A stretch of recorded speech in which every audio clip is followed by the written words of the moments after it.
राज्यामध्ये राज्याच्या उपमुख्यमंत्री सुमित्रा पवार यांना गुंगी गुडिया म्हटल्यानंतर वातावरण तापलेलं आहे. प्रदेशाध्यक्ष म्हणून तुमचं काय होतं? राष्ट्रवादी काँग्रेस पक्षाच्या राष्ट्रीय अध्यक्ष मुख्यमंत्री सुनेत्राबाई पवार अतिशय कार्यक्षमपणाने कारभार सांभाळत असताना संघटना असेल किंवा प्रशासकीय असेल अशा वेळेला काँग्रेसची वैचारिक दिवाळखोरी ही काँग्रेसची त्या ठिकाणी दाखवलेली आहे. आणि म्हणूनच वहिनींच्या संदर्भातलं त्याने जे काय वक्तव्य केलेलं आहे काँग्रेसच्या वैचारिक दिवाळखोरीचं तर द्योतक आहेच, पण प्रदेश राष्ट्रवादी काँग्रेस पक्षाचा अध्यक्ष म्हणून मी त्याचा निषेध करतो. राज्यभर राष्ट्रवादी काँग्रेस पक्षाचे कार्यकर्त्या भगिनी या संदर्भातल्या संतप्तपणाच्या आपल्या भावना त्या ठिकाणी व्यक्त करतात. काल रात्री उशिरा काँग्रेसने सुद्धा या संदर्भामध्ये दिलगिरी व्यक्त केल्याचं ट्विट मी पाहिलेलं आहे. पण दिलगिरी व्यक्त करून विषय कधी संपत नसतो. काही वेळेला काय बोलावं याचं भान असावं लागत असतं. ते दुर्दैवाने काँग्रेसचं राज्यपातळीवरचं नेतृत्व विसरलं असं दिसत आहे.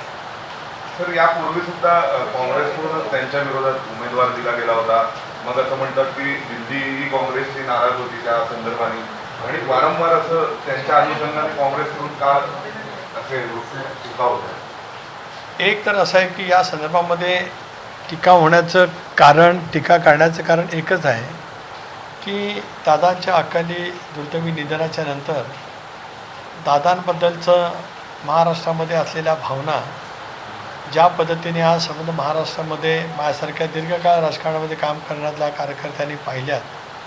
दादांची प्रथम जयंतीसुद्धा संबंध राज्यभरामध्ये स्वयंपूर्तीने पक्षाच्या पलीकडे जाऊन नागरिकांनी, तरुणाईंनी, शेतकऱ्यांनी ज्या पद्धतीने केली आणि स्वाभाविकच दादांच्या 40 वर्षाच्या कौटुंबिक नात्यातल्या पत्नी म्हणून आज ज्या पद्धतीने वहिनी काम करतायत याच्यामुळे काँग्रेसच्या भवितव्याची चिंता असणारी मंडळी याबद्दलची अशी टीका टिप्पणी करणार तर त्यांना करू द्या.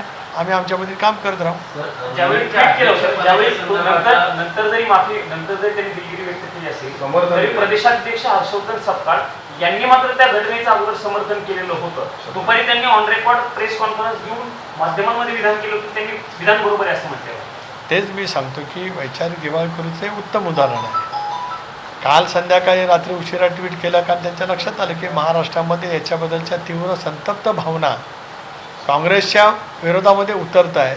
त्याच्यामुळे कदाचित त्यांना पश्चाताप झाला असेल. संजय राऊत यांचं म्हणणं असं आहे की त्या राज्याच्या उपमुख्यमंत्री आहेत आणि त्यांनी माध्यमांशी संवाद साधला पाहिजे, बोललं पाहिजे, आणि त्यांच्यावरती होणारी टीका ही अजित पवार यांच्या पत्नी म्हणून नाही तर त्या उपमुख्यमंत्री घटनात्मक पदावर आहे त्याचं उत्तरदायित्व म्हणून त्यांनी बोलावं. एकतर संजय राऊत साहेबांना माहीत नाही, कारण बहिणी प्रभावीपणाने प्रशासनामध्ये काम करतात, संघटनेमध्ये काम करतात. त्या त्यांचे विचार स्पष्टपणाने जाहीर सभांच्यामध्ये, शासकीय कार्यक्रमामध्ये मांडत असतात. अनेक वेळेला पत्रकारांशी सुद्धा त्यांचा संवाद त्या ठिकाणी होत असतोच. त्याच्यामुळे आता संजय राऊतांच्या अशा कुठल्या फुकटच्या सल्ल्याची आम्हाला आवश्यकता नाही. पण ज्या पद्धतीनं ज्यावेळी धनंजय मुंडे यांनी पत्रकारांना थांबा असं म्हटलं गेलं, वहिनींना प्रश्न विचारला गेल्याच्या नंतर तुम्ही प्रश्न थांबा हा प्रश्न करा, त्यानंतरचा हे सगळं प्रकरण सुरू झालं. जर पालकमंत्री म्हणून त्यांना प्रश्न विचारत म्हणजे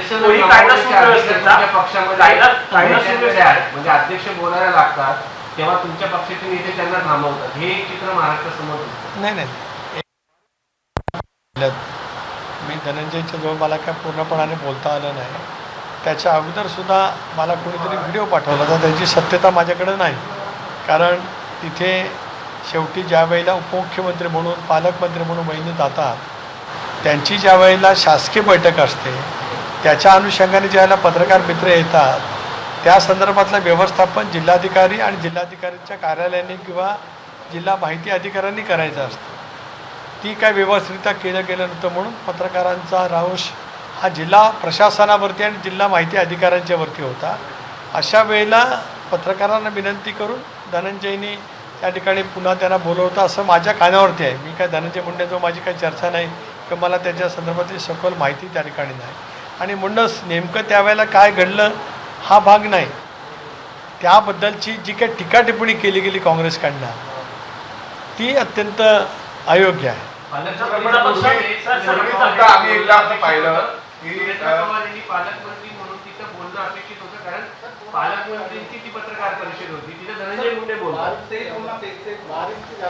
धनंजय मुंडे पालकमंत्र्यांची पत्रकार परिषदेमध्ये आमदार धनंजय मुंडे बोलतात. नाही, एक असं आहे, मला माहीत नाही ना, मी पत्रकार परिषद पाहिलेली नाही पूर्णपणाने. आणि पत्रकार परिषदेमध्ये अनेक वेळेला वेगवेगळे पालकमंत्री पत्रकार परिषद घेत असताना जिल्हा नियोजन मंडळाच्या बैठकीच्या नंतर त्या जिल्ह्यातील प्रमुख आमदार बाजूला बसतात, हे काही चुकीचं नाही. पण पत्रकार परिषद ही शेवटी त्या प्रमुख व्यक्तीची असते. आता गेल्या आठवड्यात माझ्या जिल्ह्यामध्ये चंद्रशेखर बावनकुळे साहेबांची पत्रकार परिषद झाली, मी त्यांच्या बाजूला होतो, त्यामुळे मी कधी बोललो नाही. आता कुठल्या कॉन्टेक्स्टमध्ये कशामुळे धनंजय मुंडे बोलले हे मी समजून घेईन.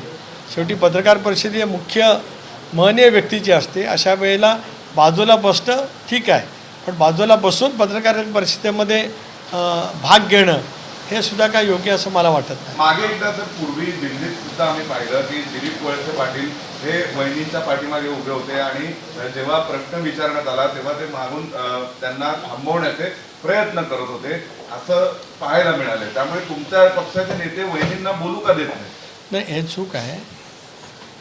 पक्षातले नेतेचं वहिनींना न बोलून देणं असा विषय कधी येऊ शकत नाही.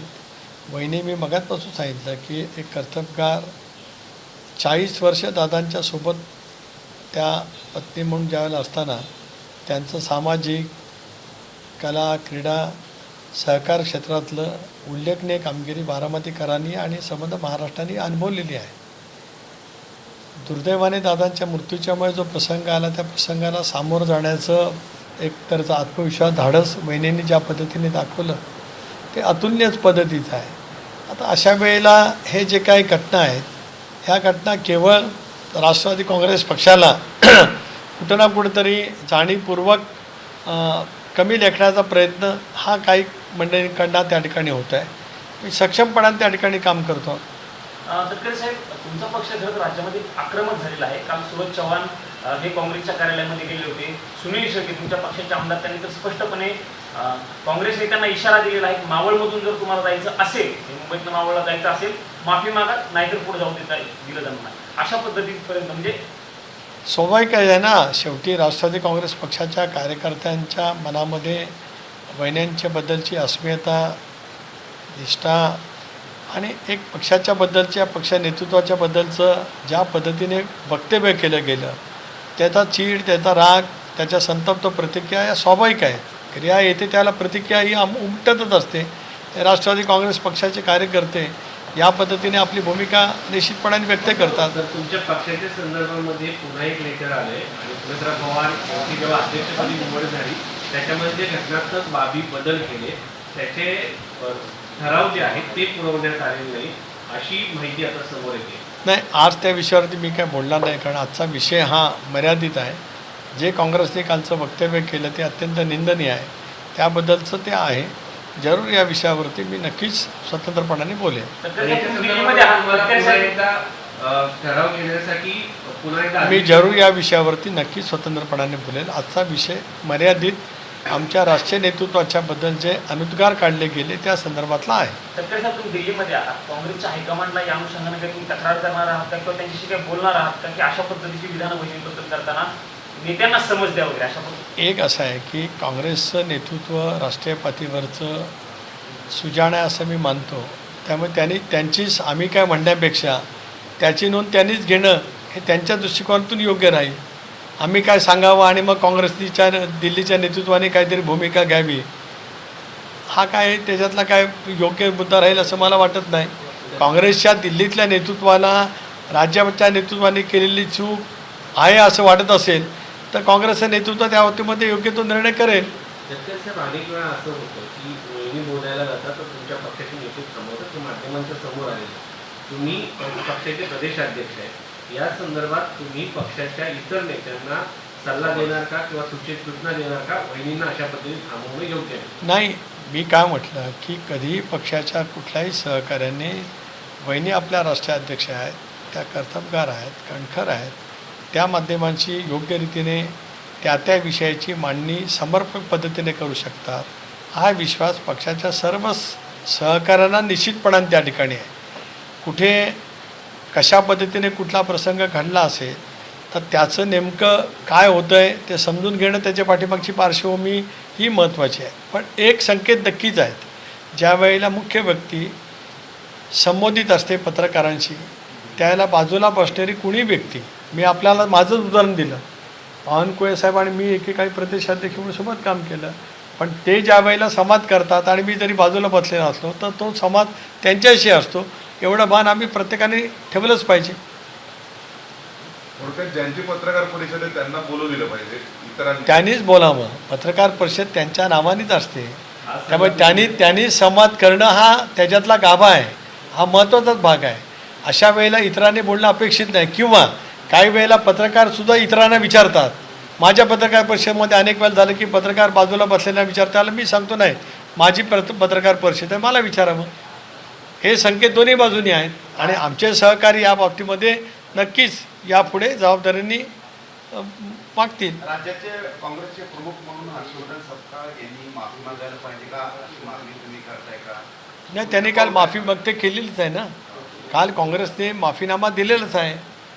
पडदा पडला का संपूर्ण? नाही, पडदा पडला असं नाही. शेवटी पडदा त्यांनी केलेल्या चुकीच्या वक्तव्याबद्दलचा पडला असं त्यांना वाटत असेल, पण जनतेच्या मनामधल्या त्याच्याबद्दलच्या स्वाभाविक ज्या तीव्र प्रतिक्रिया आहेत त्या कायम राहणारच आहेत. Thank you sir. थँक्यू. नाही नाही, बोला 10-15 पॉईंट. या. तर काँग्रेसनं केलेल्या त्या ट्विटचा आम्ही निषेध करतो असं सुनील तटकरे यांनी म्हटलेलं आहे. एबीपी माझा, उघडा डोळे बघा नीट.